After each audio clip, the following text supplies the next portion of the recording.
Israeli Ambassador Michael Herzog and Deputy Ambassador Eliev Benjamin chose not to attend the memorial ceremony for the murdered hostages at the Adass Israel Synagogue in Washington earlier this week after their request to speak at the event was denied, according to sources familiar with the matter. The Hostage Families Forum organized the memorial ceremony in collaboration with a number of Jewish organizations.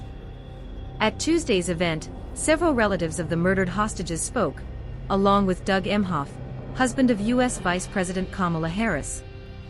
Following the recovery of the murdered hostages' bodies, the Hostage Families Forum urged the public to protest against the government, accusing it of abandoning the hostages. In the days before the memorial ceremony, the Israeli embassy approached the organizers and requested that the ambassador speak at the event.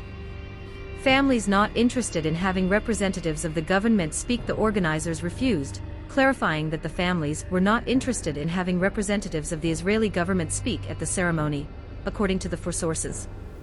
Israeli ambassador to the U.S. Michael Herzog with Republic. Debbie Wasserman Schultz at a roundtable discussion at the Capitol on sexual violence in Hamas October 7 massacre. Later, the embassy approached the organizers again, suggesting that the deputy ambassador speak instead. The event organizers responded that, from the family's perspective, there was no difference between the ambassador and the deputy ambassador, as both represent the government. The sources noted that the organizers emphasized to embassy representatives that the ambassador and his deputy were invited to attend the event, and added that the host would acknowledge their presence during the ceremony. According to the sources, the Israeli ambassador and his deputy were upset that they were not allowed to speak at the ceremony.